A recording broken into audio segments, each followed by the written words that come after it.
大家好，今天来帮我老马的废油回收罐做一个升级。因为我在之前安装汽油回收罐那一片的时候，我有讲说，你们找的那个管子千万不能比原来的车上的管那个口径小。然后当初我是找像这一种的，这个跟车上的管径几乎算是一样了，但是那个橡胶管比它粗，但是这个的管径跟原厂的那个 PCV 阀还有那个进气气管的那支吸气管一样粗，内径都是一样的。但是我有想到一点，就是说应该这样讲好了，稍等一下哦。像我刚讲的那个管头，它是跟这个 PCV 阀还有这边的管径内径是一样。然后我在之前的片子有说，这个管口这支管子绝对不能小于它。如果你的管径小于它，那根本就是装不上去嘛。我刚刚给各位看的废气回收罐的那个铜接头，它都是跟这边还有 PCV 阀的口径的内径是一样的。那我今天要改良的就是我要把废油回收罐上面的管子换成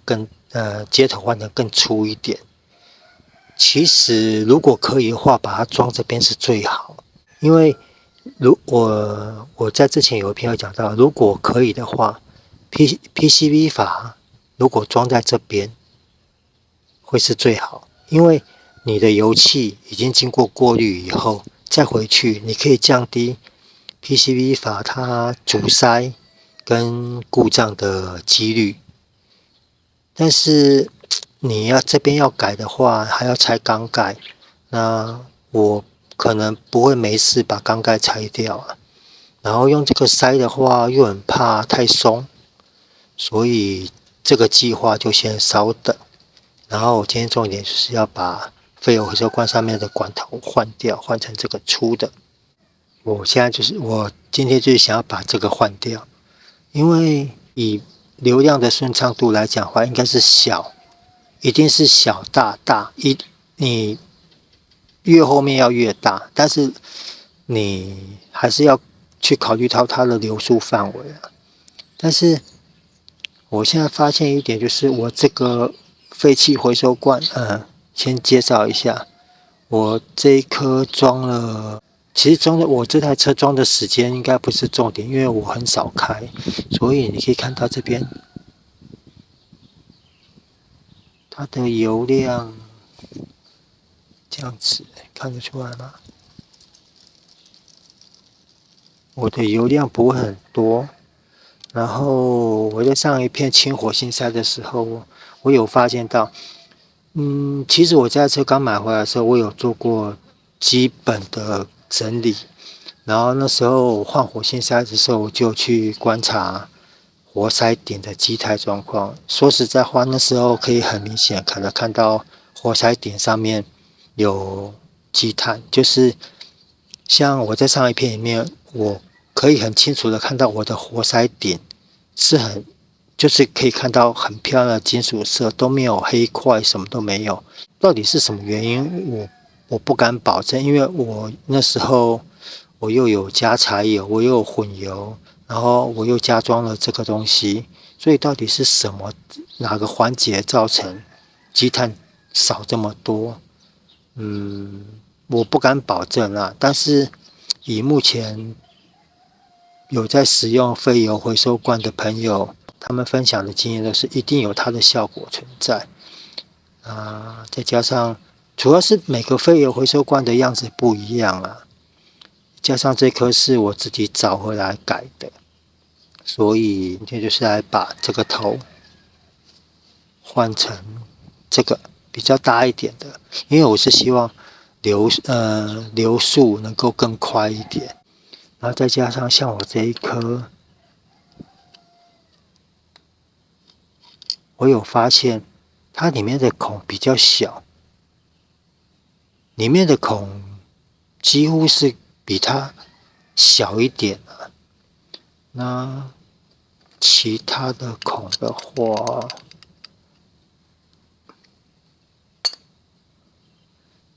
我忘记我当初为什么会装哦，其他的孔也是都差不多。那我本来是想要把它钻大一点，钻稍微大一点了，但是手边工具又不够，所以而且最主要是，哎呦，太紧。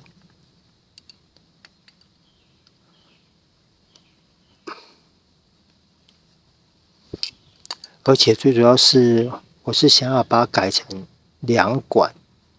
就是变成这样子，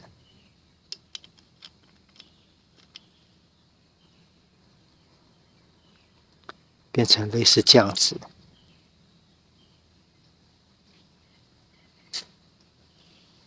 朝向同一边。懂我讲的意思吗？就是它就因为我之前是装上面嘛，变成说它可能占据的位置会变得比较高。那如果换成2边的话，应该会稍微好一点。然后可以很确定的就是，这边过去的空气，像这个洞就很大，然后这边就是有点偏小，但是没办法，只能先把它改回来我想要的状态。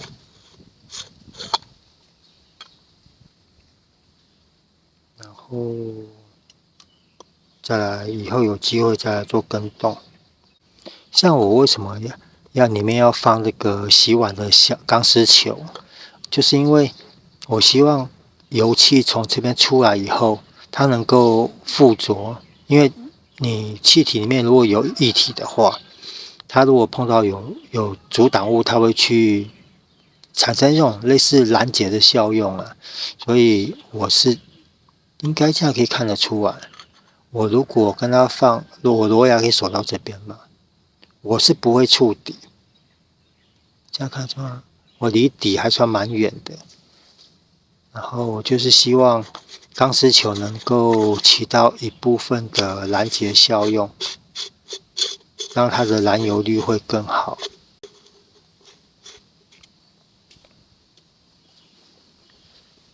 那装这个的话，就是纸漏胶带稍微缠个几圈就锁上去。那这个步骤我就先省略一下。好了，大概就是这样子。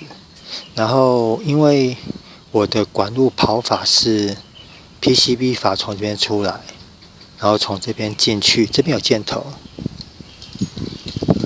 这样应该看到，这边有箭头，它只是它的空气的流向。那锁的话，就是尽量不要去超过这个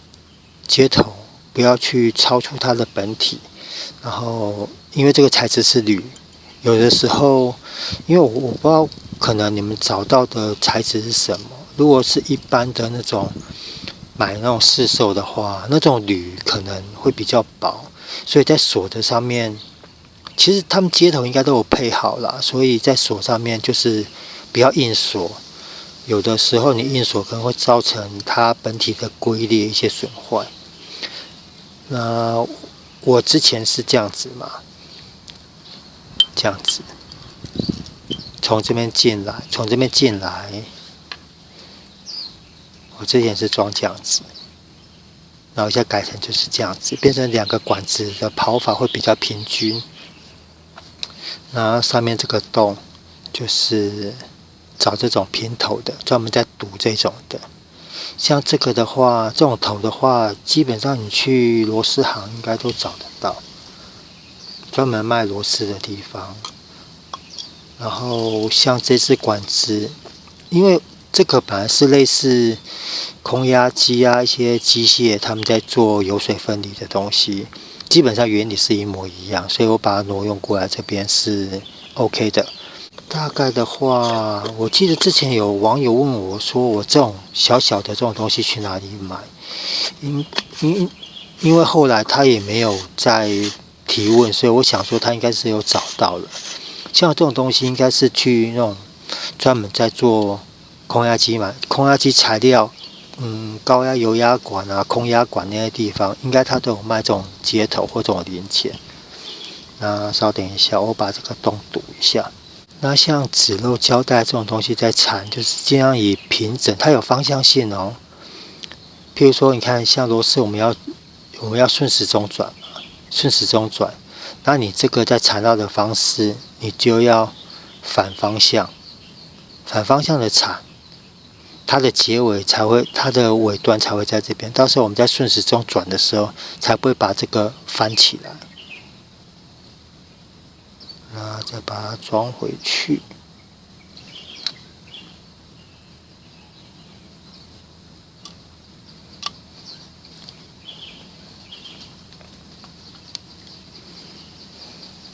有紧就好，不用说硬锁，一定要锁到什么状况，就大概有锁紧就好了，就大概这样子。这种装法也比较偏向于一般的一些其他玩家，他们装几乎也是都装在两个平行啊。那我之前是因为这个铜头，手边的铜头没有刚好的，然后我是后来发现，尤其像这一个，这两个都太长了。然后有没有发现，就是它的这种，它的头这个防滑头，它是比较属于有点类似瓦斯那种在用的，所以可能个人观感呢，我是觉得这个比较漂亮，短短的，你看一样的东西，它就是差很多。然后重点是希望它的流速能够更好一点。好，我先把它装回去我车上一下。哦，对了，可能很多朋友看到这一颗一直在地上，这一颗说真的我也不知道它是什么车在用的，我只知道它有点类似，它里面是都空的，它里面没有任何东西。那我是本来想要打算装到看能不能改成摩托车用的废油回收罐，但是它里面都是空的，这好像是有一个类似不知道什么东西在用，有点类似除压的功能，就是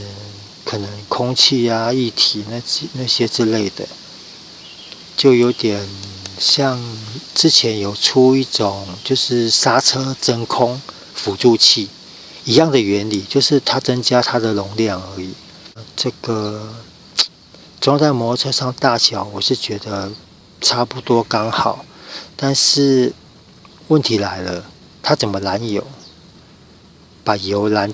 截在里面。你如果塞个东西进去的话，它又没办法打开，你很难去做里面的燃油的配置。那你到时候要卸油的话也很麻烦，一定要拆装。所以这个我再思考看看。那我先去把这个装回去我车上，稍等一下。好了，这个就是最后安装完成的方式。这样就变成两个管子会分得比较开，然后它的管路也可以降得比较低。管路降低的最重要的用处就是希望它的油，因为如果你这个位置太高的话，它有可能会导致油会倒流回去。但是这又是单向阀，就变成说，它没有在吸的时候，这边是关闭的。这个是单向阀，它有在吸的时候，它里面有个锥体，它会上升。上升以后，它就产生它的导通。如果这边没有在吸的话，它会关闭。然后，如果你的管路太高的话，它可能在关闭的时候，油可能会倒流回去。如果倒流回去的话，因为它流不进去，它会堵在这边，可能久而久之一些油泥啊干嘛，会导致这边就塞住了。所以，我都是建议尽量让管路都是比较平行，然后记得这个一定要低于它们，这边低一点，让油像如果这一条管子的话是还好，这条管子你就算里面有油，它又倒流回去这边。因为这边本来就要收集油的，所以油再流回去是没问题。然后甚至就算有点油进去的话，也是没问题，因为你没有装这一颗的话，油本来就是进去烧。我们装这一颗的用意就是降低它的积碳的产生几率，然后让引擎能够吸到更干净的空气，含氧量更高的空气，然后做燃烧、做爆炸，你的废气排放就会比较漂亮。好了，今天这个简单的废油回收罐接头，我刚刚有讲嘛，因为这个最主要就是我希望它的管径能够大一点，然后改变它的跑法，管路的跑法。所以今天这个很简单的管头升级跟管路重新布置，就到这边咯，谢谢各位，拜拜。